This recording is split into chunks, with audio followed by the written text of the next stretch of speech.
নতুনকৈ গঠন হোৱা পাৰ্টিয়ে বিপাঙত পেলাব বিজেপিক কংগ্ৰেছ দলক নহয় নতুনকৈ গঠন হোৱা পাৰ্টিয়ে বিপাঙত পেলাব বিজেপিক কংগ্ৰেছৰ ওপৰত একো এফেক্ট নহয়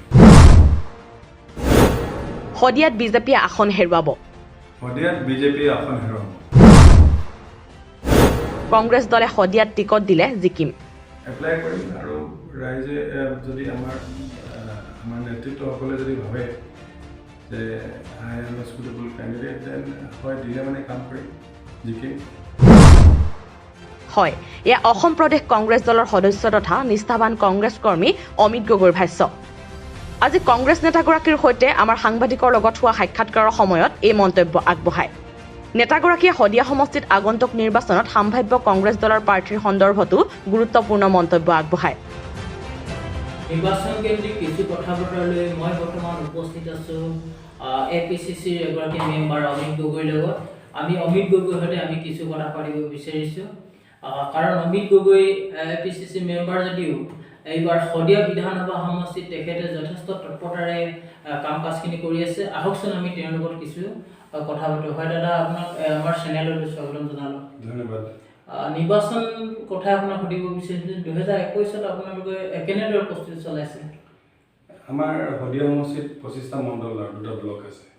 আৰু আমাৰ কংগ্ৰেছৰ যিমান কৰ্মীসকল আছে তেখেতসকলৰ লগত মিলি আৰু আমি দিনে ৰাতি আমি লাগি আছোঁ যোনটো আমাৰ পঞ্চায়ত ইলেকশ্যনত যোনটো যোৱা হৈ গৈছে তাত আমাৰ হদিয়া সমষ্টিত বিশেষ খুব এটা ভাল পৰিণাম আমি পালোঁ তাৰপিছৰ পৰা যোনটো আমাৰ মোমেণ্টাম সেইটো আমি তেনেকৈ সেইটো হিচাপে মেইনটেইন কৰিছোঁ আৰু আমি আশা কৰিছোঁ যে 2021ত আমি হদিয়া সমষ্টি 126 হদিয়া সমষ্টি আমি জিকিব পাৰিম বুলি একদম মানে 2021ত বিজেপি আসন হেৰুৱাব নেকি এইটো 100% বিজেপিৰ যোনখিনি কাম তেখেতসকলে যোনখিনি মানে মিছা কথা কৈ কিনি ৰাইজক প্ৰলোভন দি কিনি যোনখিনি তেখেতসকলে পাৱাৰত অহাৰ পিছত কামটো একো নকৰিলে নকৰাৰ পিছত ৰাইজৰ যোনটো এতিয়া খংটো যোনটো ভিতৰত সোমাই আছে সেইখিনি এইবাৰ 2021ত উজাৰি দিব তেখেতসকলৰ ওপৰত তো আমি সেইকাৰণে চিয়'ৰ যে 2021ত হদিয়া সমষ্টিটো আমি কংগ্ৰেছে 100% জিকিব কংগ্ৰেছৰ আমাৰ মানে এভাৰেজ এবাউট 35,000 ভোট আছে যোৱাবাৰ 2016ত এপ্ৰক্সিমেটলি 32,000 ভোটছ পাইছিলে আমাৰ লাষ্ট কেণ্ডিডেটজনে আৰু MP ইলেকশ্যনত এবাউট 39,000 প্লাছ ভোট পাইছিলে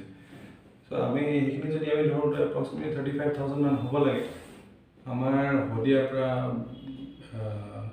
বিঞ্চি নিয়োগ আছে আৰু ৰাজত্ব বৰগোহাঁই আছে এই টিকেটটোৰ কাৰণে চেষ্টাটো কৰিম লাগিম 2006 চনত মোৰ দেউতাই হদিয়াৰ পৰা টিকেট বিচাৰিছিলে আকৌ 2011টো বিচাৰিছিলে দুইবাৰে তেখেতকে মানে টিকেটটো নাপালে তাৰপিছতে মোৰ কথাটো কি হৈ গ'ল কংগ্ৰেছততো আমি ধৰি লওক 2006 পৰাই আছোঁ ঘূৰি আছোঁ কিন্তু ৰাহুল গান্ধীৰ যোনটো ড্ৰিম প্ৰজেক্ট আছিলে যুৱ কংগ্ৰেছত ইলেকশ্যন কৰোঁ সেই প্ৰক্ৰিয়াটোত আমি ইলেকশ্যন খেলি পেলাই অহা চ' আমি ক'ব পাৰোঁ we are the product of Rahul Gandhi's dream project আৰু আমি আশা কৰিছোঁ কাৰণ কি 2011ৰ পৰা আমি সক্ৰিয়ভাৱে লাগি আছোঁ যুৱ কংগ্ৰেছৰ জেনেৰেল ছেক্ৰেটাৰী আছিলোঁ এতিয়া যেনে আপুনি যেনেকৈ ক'লে মই এপিচিচি মেম্বাৰ হয় তো আমাৰ এই গ্ৰ'থটো আমাৰ যুৱ কংগ্ৰেছৰ পৰা মডেল কংগ্ৰেছৰ পৰা ব্লকলৈ ডিষ্ট্ৰিক্টৰ পৰা আমি আজি ষ্টেট কৰি যে আহি পাইছোঁ it is over A period of time আমি কাম কৰিছোঁ ৰাইজৰ লগত মিলি আছোঁ পাৰ্টিৰ লগত মিলি আছোঁ আৰু আমি আশা কৰিছোঁ যে এপ্লাই কৰিম আৰু ৰাইজে যদি আমাৰ নেতৃত্বসকলে যদি ভাবে যে I am a suitable candidate then হয় দিলে মানে কাম কৰিম জিকিম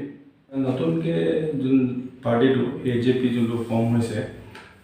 তেখেতসকলৰ নিজৰ ৱৰ্কাৰ্ছ নাই যোনখিনি ৱৰ্কাৰ্ছ আছিলে মানে AJPত যোনখিনি মানুহখিনি আছিলে AJP মানুহখিনিয়ে ধৰি লওক বিজেপিত ছাপোৰ্ট কৰাৰ কাৰণে যোৱাবাৰ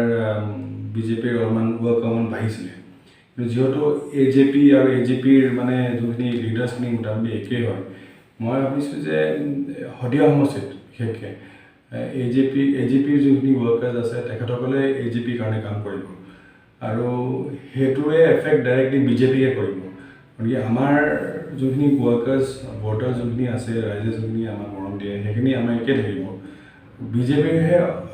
প্ৰব্লেম হ'ব শদিয়া সমষ্টিত আমাৰ কংগ্ৰেছৰ সাংগঠনিক ভেটিটো বহুতেই ভাল আমাৰ মণ্ডলৰ পৰা ব্লকৰ লেভেলৰ পৰা আমাৰ যোনখিনি বুথ লেভেল ৱৰ্কাৰ্ছ আছে আমাৰ গ্ৰাছৰুট ৱৰ্কাৰ্ছ চবেই এইবাৰ মানে উঠিবই লাগিছে যে এই সমষ্টিটো কেনেকৈ আমি কংগ্ৰেছটো আকৌ আনিব পাৰোঁ নিউজ ডেস্ক প্ৰতিদিন লাইভ আছাম